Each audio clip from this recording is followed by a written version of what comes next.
We're starting at 257, Chapter 12. When we neared the house, the dull glow of a kerosene lamp was shining faintly from the boys' room. You suppose they already know?" Christopher John asked breathlessly as we ran up the lawn. "Don't know about that," I said, "but they know we ain't where we supposed to be." We ran noisily up onto the porch and flung open the unlatched door. Mama and Big Ma, standing with Mr. Morrison near the foot of the bed, turned as we entered, and Big Ma cried, "Lord, there they is!" "Where have you been?" Mama demanded, her face strangely stricken. "What do you mean, running around there this time of night?" Before we could answer either question, Papa appeared in the doorway, dressed, his wide leather strap in hand. "Papa," I began. "Where's Stacy?" He down to TJ's. Papa." "That boy's gotten mighty grown," Papa said, clearly angry. "I'm going to teach all y'all about traipsing off the middle of the night, and especially Stacy. He should know better. If Mr. Morrison hadn't seen this door open, I suppose you would have thought you was getting away with something, like TJ. Well, y'all going to learn right here and now there ain't going to be no TJs in this house." "But, Papa, they hurt Claude," Christopher John cried, tears streaming down his cheeks for his injured friend. "And TJ, too," echoed Little Man, trembling. "What?" Papa asked, his eyes narrowing. "What y'all talking about?" "Papa, they hurt him real bad, and I could not finish. Papa came to me and took my face in his hands. "What is it, Cassie girl? Tell me." Everything. I poured out everything. About TJ's breaking into the mercantile with the Sims, about his coming into the night fleeing the Simses, about the coming of the men and what they had done to the Averys, about Mr. Jameson and the threat of the men to come to the house and get him and Mr. Morrison. "And Stacy's still down there?" Papa asked when I had finished.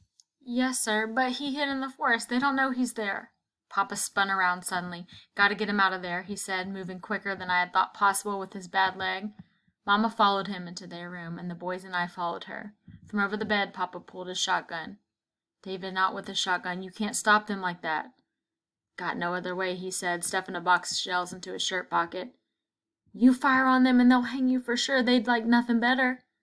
"If I don't, they'll hang TJ. This thing's been coming a long time, baby, and TJ just happened to be the one foolish enough to trigger it. But fool or not, I can't just sit by and let them kill the boy. And if they find Stacy—" "I know, David, I know, but there's got to be another way. Some way they won't kill you, too." "Seems like they might be planning to do that anyway," Papa said, turning from her.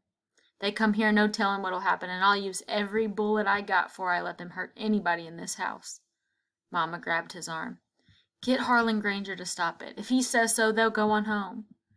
Papa shook his head.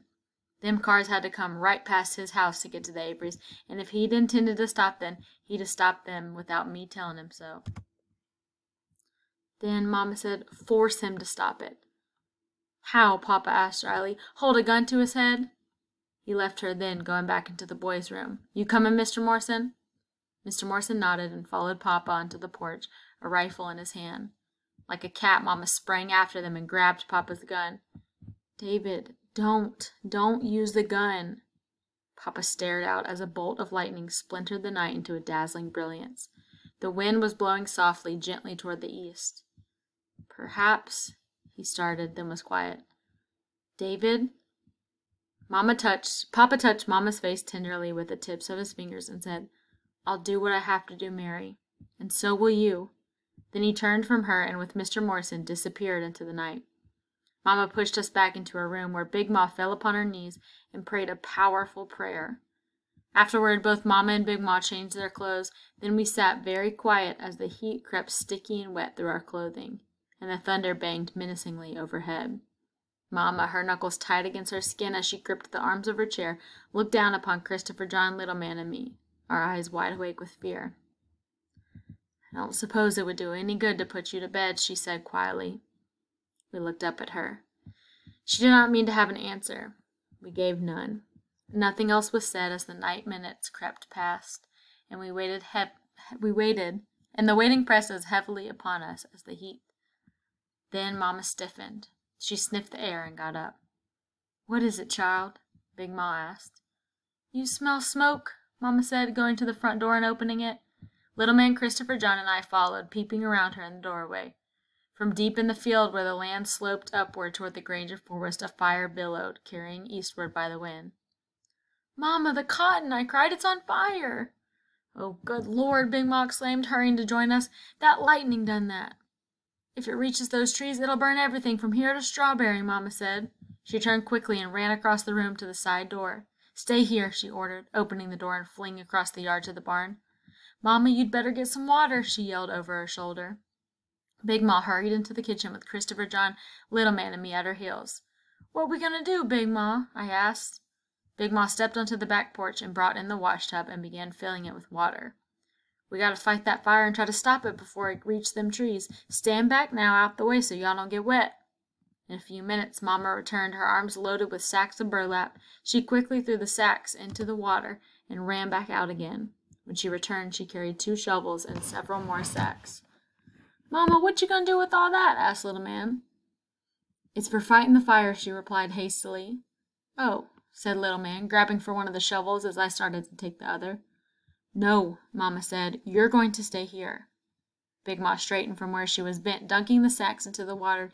"Mary child, you don't think it'd be better to take them with us?" Mama studied us closely and bit her lower lip. She was silent for several moments, then shook her head.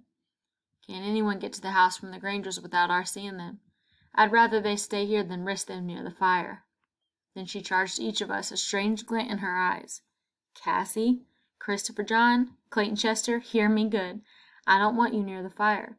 You set 1 foot from this house and I'm going to skin you alive. Do you hear me now?" We nodded solemnly. "Yes, ma'am, Mama. And stay inside, that lightning's dangerous." But Mama," cried Christopher John, "y'all going out there in that lightning?" "It can't be helped, baby," she said. "The fire's got to be stopped." Then she and Big Ma laid the shovels across the top of the tub and each took a handle of it. As they stepped out the back door, Mama looked back at us, her eyes uncertain, as if she did not want to leave us.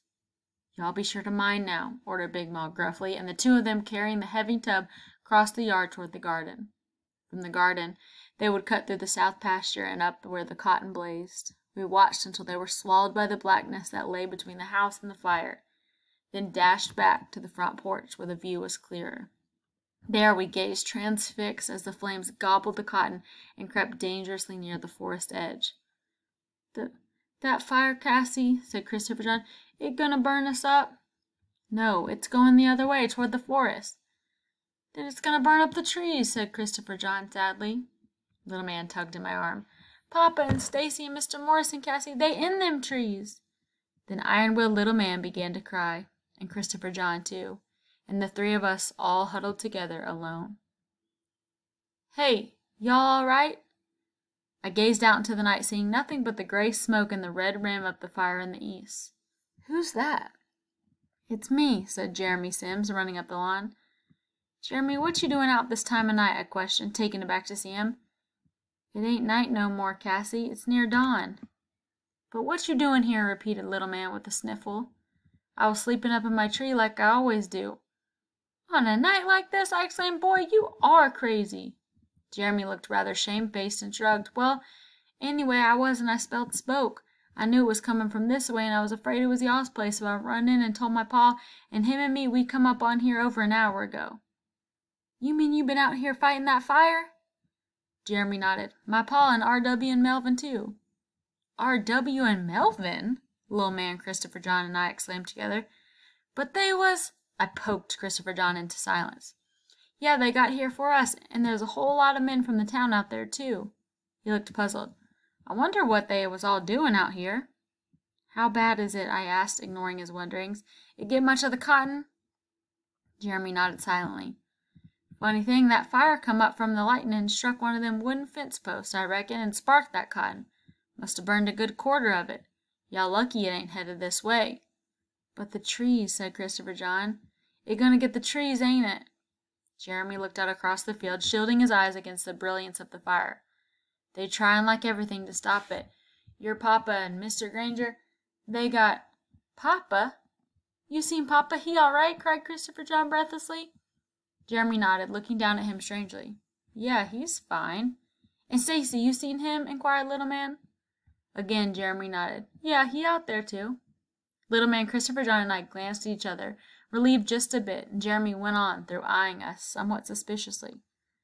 "Your papa and Mr. Granger, they got them men digging a deep trench across that slope, and they say they're going to burn that pasture grass from the trench back to the cotton." "You think that'll stop it?" I asked. Jeremy stared blankly at the fire and shook his head. "Don't know," he said finally. "Sure hope so, though." There was a violent clap of thunder, and lightning flooded the field. "One thing would sure help, though, is if that old rain would only come on down." All four of us looked up at the sky and waited a minute for the rain to fall. When nothing happened, Jeremy turned inside. "I better be getting back now. Miss Logan said she left y'all here, so I just come to see 'bout ya." Then he ran down the slope, waving back at us as he went. When he got to the road, he stopped suddenly and stood very still. Then he put out his hands, hesitated a moment, and spun around wildly, as if he were mad. "It's rainin', y'all!" he cried. "That all rain a-comin' down!" Little man Christopher, John, and I jumped from the porch and ran barefooted onto the lawn, feeling the rain fine and cool upon our faces. And we laughed, whooping joyously until the thundering night, forgetting for the moment that we still did not know what had happened to TJ. You have one more video to listen to. Make sure you are reading to 276. It is the end of the book.